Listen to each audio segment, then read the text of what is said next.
नमस्कार. मी भाऊ तोरसेकर. तुम्ही बघत आहात प्रतिपक्ष. मित्रांनो, निवडणुकीचे निकाल संपले आणि अजून सरकार स्थापन झालेलं नाही. त्यावर वावड्या अफवा उडवल्या जात आहेत, पतंग उडवले जात आहेत. आणि मग रिकाम्या वेळात शिळोब्याच्या गप्पा म्हणतो आपण. काय करायचंय मध्यंतरी? तर मग नको नको ते विषय उकरून काढले जातात, त्यावर चर्चा केली जाते. आपला काही संबंध नसताना आणि आपण कुठलंही योगदान देण्याची शक्यता नसताना सुद्धा चिंता करतो विश्वाशी, अशा थाटामध्ये ज्या गप्पा मारल्या जातात, तसाच एकूण राजकीय चर्चा, डिबेट रंगलेले आहेत. आणि यामध्ये मग आता पवार साहेबांचं भविष्य काय, उद्धव ठाकरेंचा पक्ष टिकेल की काय, राज ठाकरेंचं काय, वगैरे वगैरे. आणि अर्थात माझ्याकडून सुद्धा न बोलला गेलेला गेल्या 8 दिवसातला विषय आहे तो राज ठाकरे. माझ्यावर सगळ्यांचा आरोप आहे की मला राज ठाकरेंविषयी सॉफ्ट कॉर्नर आहे. आणि आहे हे मी लपवत सुद्धा नाही. कारण ज्याच्याविषयी अपेक्षा असतात, आशा असतात, आकांक्षा असतात, त्याविषयी सॉफ्ट कॉर्नर असणं योग्य आहे. मग त्याला यश किती मिळतं, बाजारी किंवा व्यवहारी जगातलं यश किती मिळतं, याच्याकडे बघून नाही चाललं. निदान राजकारणात देशाचं, समाजाचं, महाराष्ट्राचं भविष्य चांगलं असावं असं वाटणारी जी जी मंडळी आहेत, त्यामध्ये माझा समावेश होतो. आणि म्हणूनच ज्याला कोणाला महाराष्ट्राच्या दृष्टीने भविष्यात महत्व येऊ शकेल किंवा ज्याच्याकडून महाराष्ट्राच्या भवितव्यामध्ये काही योगदान घडवण्याची शक्यता दिसेल, मला त्या प्रत्येकाविषयी सॉफ्ट कॉर्नर असतो. आणि तो आजचा नाही. ज्या वेळेला शिवसेना हा पक्ष फक्त महाराष्ट्रापुरता नाही, प्रादेशिक नाही, तर मुंबई पुरताच मर्यादित होता आणि मुंबईत देखील स्वबळावर फार मोठा पराक्रम घडवू शकेल अशी सुद्धा शिवसेना ही संघटना नव्हती, तेव्हा सुद्धा मला शिवसेनेविषयी कमालीचा सॉफ्ट कॉर्नर होता. आणि त्यासाठी अनेक पत्रकार मित्र मला टोचून टोचून बोललेले आहेत, पण मी ते सहन केलेलं आहे. आजच्या पिढीतल्या पत्रकारांना, अभ्यासकांना ती शिवसेना माहितीच नाही. त्यांना उद्धव ठाकरेंची शिवसेना माहिती आहे. पण बाळासाहेबांनी राब राब राबून आरंभीच्या पहिल्या 25 वर्षामध्ये ज्या प्रकारे शिवसेना उभी केली आणि त्यांच्या नाव घेण्यासारखे नाहीत अशा 20-25 सहकार्यांनी जी अखंड ढोर मेहनत घेतली, कसलीही अपेक्षा न बाळगता, त्यांचे कष्ट ज्यांनी बघितलेले नाहीत, त्यांना फक्त उद्धव ठाकरेंची शिवसेना माहितीये आणि बाळासाहेबांचा दबदबा माहितीये. पण तो दबदबा बाळासाहेबांनी कसा तयार केला याची सुतराम कल्पना नाही. त्यांना राज ठाकरेंविषयी भाऊंना सॉफ्ट कॉर्नर आहे असं म्हणणं खूप सोपं आहे. पण तो सॉफ्ट कॉर्नर का आहे याचा शोध घ्यावा सुद्धा वाटत नाही, समजून घ्यावा असं सुद्धा वाटत नाही. त्यांची मी फिकीर करत नाही, त्यांनी माझी टवाळी जरूर करावी. आणि म्हणूनच आजच्या या ताज्या विधानसभा निवडणुकीच्या लज्जास्पद पराभवानंतर सुद्धा मी राज ठाकरे या नेत्याचं चिमूटभर कौतुकच करणार आहे, किंबहुना त्याला अधिक धीर देण्याचा प्रयत्न करणार आहे. मित्रांनो, प्रामाणिकपणे सांगायचं, तो वर्ष दीड वर्षापूर्वी राज ठाकरे यांची आणि माझी भेट झालेली होती. अगदी मला वाटतं साधारण 10-12 महिन्यापूर्वी कधीतरी गेल्या जानेवारीत माझी राज ठाकरेंची भेट झाली होती. दोघांमध्ये अर्धा पाऊण तास चांगला संवाद झाला होता. आणि प्रामाणिकपणे सांगायचं तर मी त्यांना सल्ला दिला होता, कुठच्याही आघाडी युतीमध्ये जाऊ नका जोपर्यंत तुमचा बेस काय, तुमची जमीन काय, प्रत्यक्षात महाराष्ट्राच्या एकूण मतदानामध्ये मनसेच्या मतांचा वाटा निश्चित होत नाही, तोपर्यंत इतर कोणाशीही बार्गेन करायला गेलात तरी ते तुम्हाला खेळवू शकतात. आणि म्हणून आपली जमीन शोधणं आवश्यक आहे. त्यामुळे उमेदवार निवडून येवत पडत शक्य तितक्या सगळ्या निवडणुका लढवा आणि महाराष्ट्राचे जे जे जिल्हे, तालुके, पॉकेट्स, वॉर्ड जिथे मनसेकडे झुंज देऊ शकणारा कार्यकर्ता आहे तो शोधायला या निवडणुकीचा उपयोग होईल, ती निवडणूक लढवा आणि कळू दे की बाबा मुंबईचे 170 210 वॉर्ड असतील, यामध्ये 25 वॉर्ड असे आहेत की जिथे मनसेचा नगरसेवक नक्की निवडून येऊ शकतो, आज सुद्धा येऊ शकतो, उद्या आणि 6 महिन्यांनी. 50 वॉर्ड असे मिळतील, 40 वॉर्ड असे मिळतील की जिथे मनसेचा उमेदवार हा दुसऱ्या तिसऱ्या नंबरने सुद्धा पराभूत होईल, पण निवडून येणाऱ्याला झेरीस आणेल. मित्रांनो, राजकीय पक्षाची संघटनात्मक बांधणी, जनमानसातली उभारणी ही अशीच सुरू होत असते आणि शिवसेना नावाचा पक्ष कसलाही वारसा नसताना म्हणूनच उभा राहिला. त्यात 25 वर्ष गेली, 25 वर्ष गेली. आज मी जेव्हा बातम्या बघतोय की अरे बापरे, आता तर काय राज ठाकरे यांच्या पक्षाचं निवडणूक चिन्ह सुद्धा जाणार, कारण या निवडणुकीत आवश्यक असलेली मतांची टक्केवारी किंवा निवडून आलेले उमेदवार आणि टक्केवारी जी काय नियमावली आहे त्याच्यामध्ये मनसे बसलेली नाही. मनसेचा एकही आमदार निवडून आलेला नाही. टक्केवारीमध्ये तो काय 1.5-2% आलाय. ठीक आहे ना. हे जे असली उखाळ्या पाखाळ्यांची चर्चा चालते, त्यातून राजकारण समजून घेता येत नाही. उगवते पक्ष आणि एखाद्या जुन्या खोडाला आलेला फुटवा बघता येत नाही, समजून घेता येत नाही. मी मुद्दाम हा विषय आज एवढ्यासाठी घेतलाय की आगगाडीचं इंजिन, रेल्वे इंजिन ही जी निशाणी राज ठाकरेंना 2009च्या निवडणुकीनंतर मिळाली होती, साधारण 15 वर्षापूर्वी मिळालेली निशाणी आहे, आणि आपण आपल्या मेहनतीने आणि कष्टाने मिळवलेली ही निशाणी आहे, ती सोडून आपण राजकारण करणार नाही असं राज ठाकरे यांनी गेल्या लोकसभेच्या दरम्यान कुठेतरी बोललेलं मी ऐकलेलं आहे, बघितलेलं आहे. आणि तो अभिमान चुकीचा नाहीये. उद्धव ठाकरेंना पक्षाची निशाणी गेल्याचं दुःख आहे, पण बाळासाहेबांनी इतकी अफाट मेहनत घेऊन आपल्या पक्षासाठी जे नाव आणि जे निवडणूक चिन्ह मान्यता प्राप्त करून घेतलं, ते ठाकरे घराण्याकडून गेल्याचं दुःख पक्षातून बाहेर असलेले आणि स्वतःचा वेगळा पक्ष असलेले राज ठाकरे यांना त्या निवडणूक चिन्हाविषयी जितकं दुःख आहे तेवढं उद्धव ठाकरेंमध्ये दिसत पण नाही. बाप चोरला, निवडणूक चिन्ह चोरलं म्हणून उद्धव ठाकरे रडतात, पण वेदना, ती वेदना राज ठाकरेंकडे दिसते, कारण जे आपल्या चुलत्याने केलं त्या सगळ्या धडपडीच्या काळात चुलत्याला जवळून बघितलेला मुलगा नाहीये, इतका पुतण्या आहे.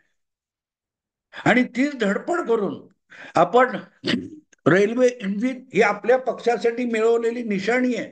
जागा कमी नसतीलही, पण निवडणूक चिन्ह आपलं होतं, ते जात असेल तर त्याची वेदना किती असते हे राज ठाकरेंना कळतं. म्हणूनच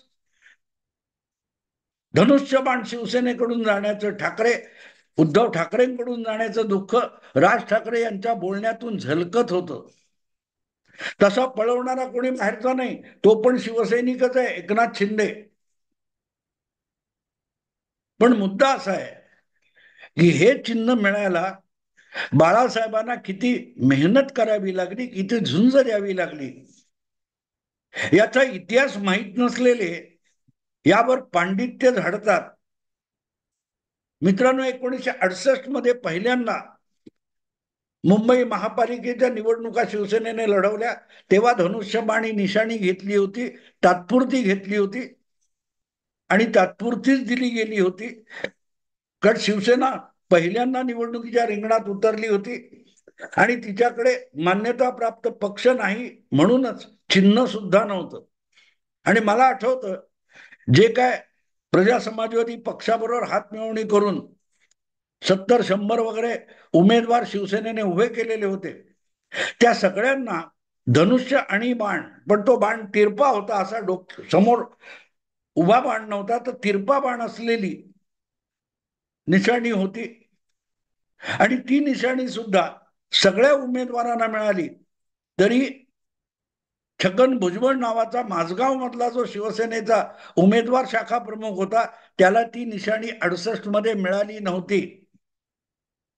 छगन भुजबळ शिवसेनेचे उमेदवार म्हणून ती निवडणूक बिगुल या निशाणीवर लढले होते, ज्याला आज पुंगी किंवा तुतारी वगैरे आणि पिपाणी असं नाव देतात. तसं बिगुल बिगुल नावाची निशाणी होती, जे असतं ते बिगुल, आणि त्याच्यावर भुजबळ लढले होते.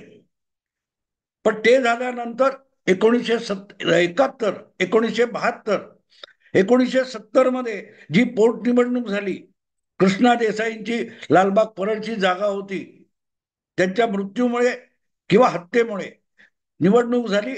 त्यामध्ये वामनराव महाडिक हे शिवसेनेचे उमेदवार होते, पण त्यांना पक्षाची मान्यता नाही आणि चिन्ह नाही, म्हणून उगवता सूर्य या निशाणीवर लढावं लागलं होतं. ती त्यांनी जिंकली होती, पण ती निवडणूक जिंकली म्हणून शिवसेनेला उगवता सूर्य ही पक्षाची निशाणी म्हणून मिळाली नाही. पुढे 1971ची लोकसभा निवडणूक लढवताना शिवसेनेने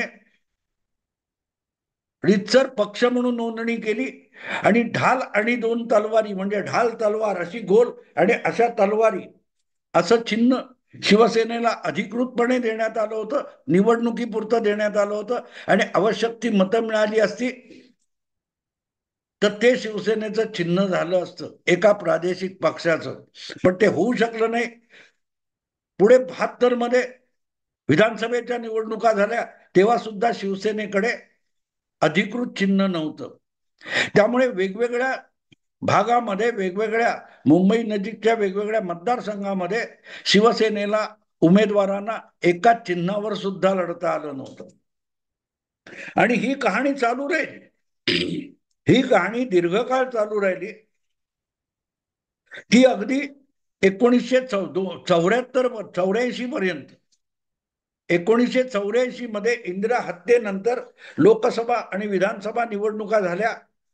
तोपर्यंत शिवसेना पक्षाला प्रादेशिक पक्ष म्हणून मान्यता नव्हती. मुंबई शहरापुरती महापालिका निवडणुकीपुरती शिवसेनेची एक तिरप धनुष्यबाण ही निशाणी ठरलेली होती, पण राज्यव्यापी पक्ष म्हणून सुद्धा मान्यता नव्हती. आणि मला आठवतं की त्या 1985च्या विधानसभा निवडणुकीमध्ये शिवसेनेचे उमेदवार वेगवेगळ्या भागात उभे होते, पण त्या सगळ्यांना मिळून एक समान निवडणूक चिन्ह नव्हतं, कारण शिवसेना हा राज्यातला सुद्धा मान्यता प्राप्त पक्ष नव्हता. मान्यता प्राप्त पक्ष नव्हता.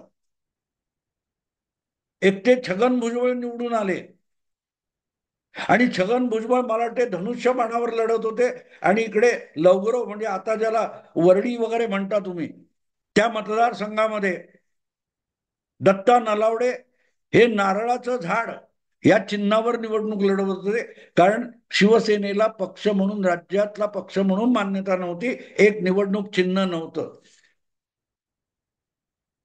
पण अवघ्या 5 वर्षामध्ये 1985 ची निवडणूक शिवसेनेने लढवली, मुंबई ठाणे वगैरे वगैरे लढवली, पण कसा बसा एक छगन भुजबळ निवडून आला आणि बाकी सगळीकडे सोपडा साफ होता. शिवसेनेची परत परत टिंगल झाली. पण मित्रांनो, अवघ्या 5 वर्षानंतर 1990 साली ज्या विधानसभेच्या आणि त्याच्या आधी लोकसभेच्या निवडणुका झाल्या 89 मध्ये, त्या दोन्हीमध्ये शिवसेना भाजप युती झाली आणि शिवसेना मुसंडी मारून पुढे आली. आणि त्या निवडणुकीत आवश्यक तितकी मतांची टक्केवारी आणि निवडून आलेले आमदार यामुळे शिवसेना हा राज्यातला मान्यता प्राप्त पक्ष झाला. धनुष्यबाण ही शिवसेनेला अधिकृतरित्या पक्षाची निशाणी, निवडणूक निशाणी म्हणून मिळाली. 24 वर्षाच्या संघर्षानंतर एक राज्यव्यापी पक्ष म्हणून मान्यता आणि एक निवडणूक चिन्ह शिवसेनेला मिळालं. आणि ते करता करता बाळासाहेबांचं वय झालं होतं. माणूस आयुष्यात किती राबला असेल एक पक्ष बनवायला, ही वेदना ती निशाणी गमावणाऱ्या उद्धव ठाकरेंना किंवा त्यांचे सुपुत्र आदित्य ठाकरे चोरलं चोरलं म्हणून रडतील, पण कळणार नाही. ती वेदना राज ठाकरेला कळते.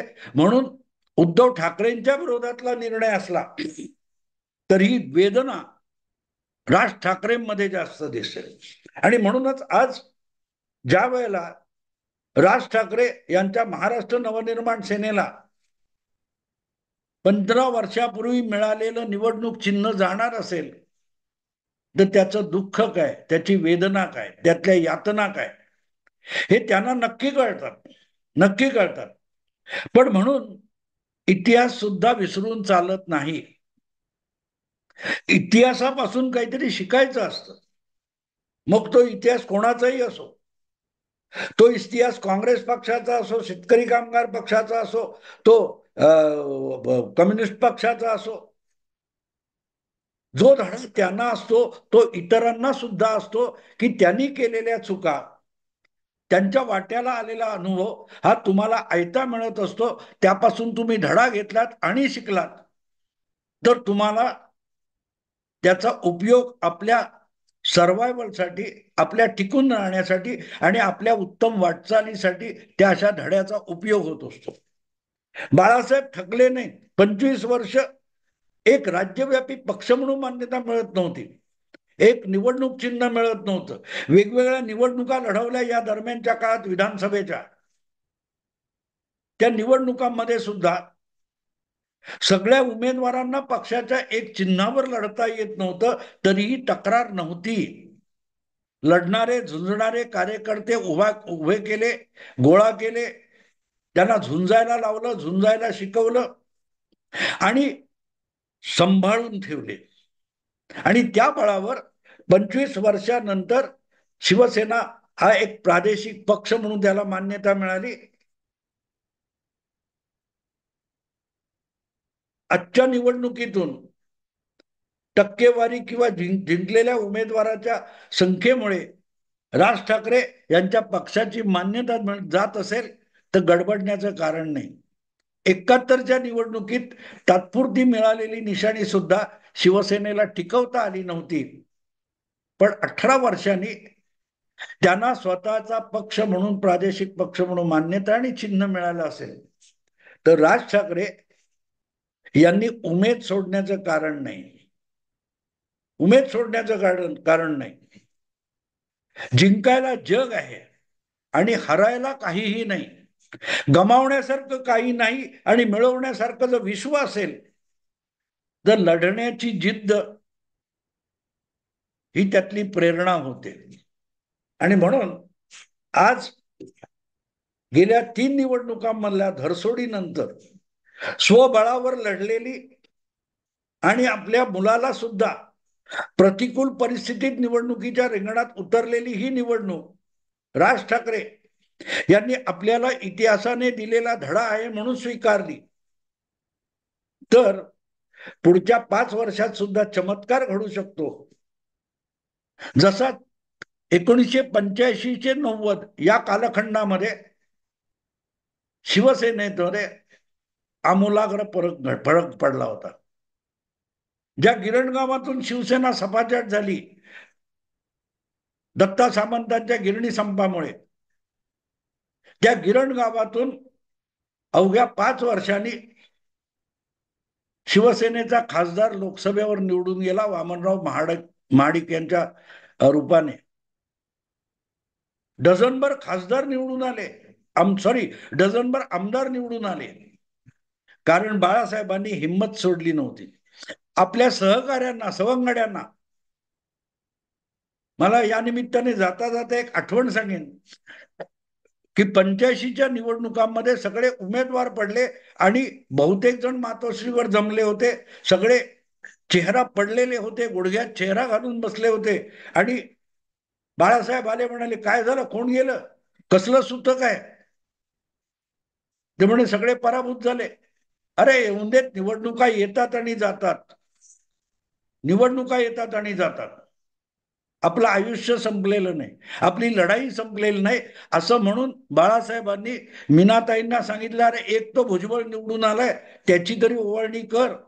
ही आठवण बाळासाहेब गेल्यानंतर छगन भुजबळांनी मंत्रालयाच्या पत्रकारांना सांगितली होती शोकसभेमध्ये.